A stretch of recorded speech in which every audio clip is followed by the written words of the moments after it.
नाज़रीन अहम ख़बर अवांखे ॾियूं। सेवण में मंछर बंद कॾहिं बि किरी सघे थो। अवांखे आगाह कंदे आबपाशी अमले ख़तरे जी घंटी वॼाए छॾी आहे। ॻाढ़ू झंडू बंद ते लॻल छॾियो आहे। रोज़ 9 वही अचण थियूं। हिन वक़्तु मंछर में पाणी जी सतह 20 फुट RL खां मथे आहे। बंद केॾी महिल बि टुटी सघे थो। तेज़ हवाउनि सबबि डंड में छोलियूं बंद खे पाइण लॻियूं आहिनि। एरीगेशन अमले बंद खे मशीनरी हटाए छॾी आहे।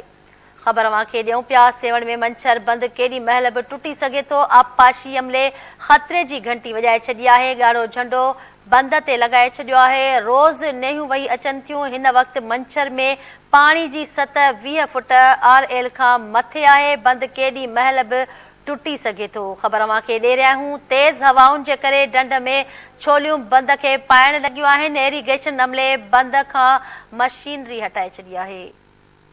ख़बर अवांखे ॾियूं पिया। सेवण में मंछर बंद केॾी महिल बि टुटी सघे थो। आबपाशी अमले ख़तरे जी घंटी वॼाए छॾी आहे। ॻाढ़ो झंडो बंद ते लॻाए छॾियो आहे।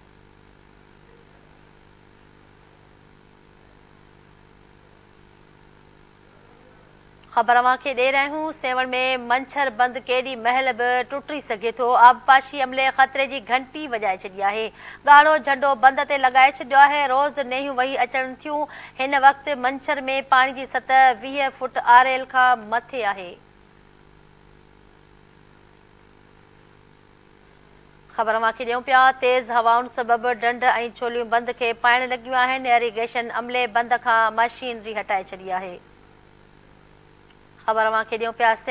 सेवण में मंछर बंद केॾी महिल बि टुटी सघे थो। आबपाशी अमले ख़तरे जी घंटी वॼाए छॾी आहे। ॻाढ़ो झंडो बंद ते लॻाए छॾियो आहे। रोज़ नेहियूं वही अचनि थियूं। हिन वक़्तु मंछर में पाणी जी सतह 20 फुट RL खां मथे आहे। बंद केॾी महिल बि टुटी सघे थो। ख़बर अवांखे ॾियूं पिया। तेज़ हवाउनि सबबि डंड में छोलियूं बंद खे पाइण लॻियूं आहिनि। एरीगेशन अमले बंद खां मशीनरी हटाए छॾी आहे। अहम ख़बर अवांखे ॾियूं पिया। सेवण में मंछर बंद केॾी महिल बि टुटी सघे थो। आबपाशी अमले ख़तरे जी घंटी वॼाए छॾी आहे। ॻाढ़ो झंडो बंद ते लॻाए छॾियो आहे। ख़बर अवांखे ॾे रहिया आहियूं। नाज़रीन तेज़ हवाउनि सबबि डंड में छोलियूं बंद खे पाइण लॻियूं आहिनि। एरीगेशन अमले बंद खां मशीनरी हटाए छॾी आहे।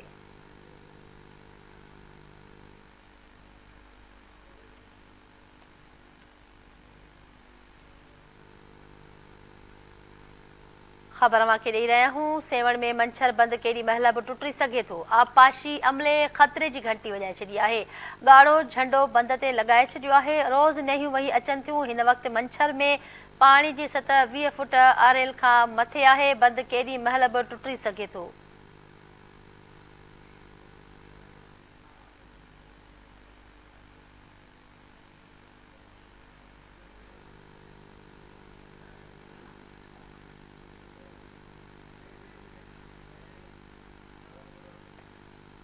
ख़बर अवांखे ॾे रहिया आहियूं। सेवण में मंछर बंद केॾी महिल बि टुटी सघे थो। आबपाशी अमले ख़तरे जी घंटी वॼाए छॾी आहे।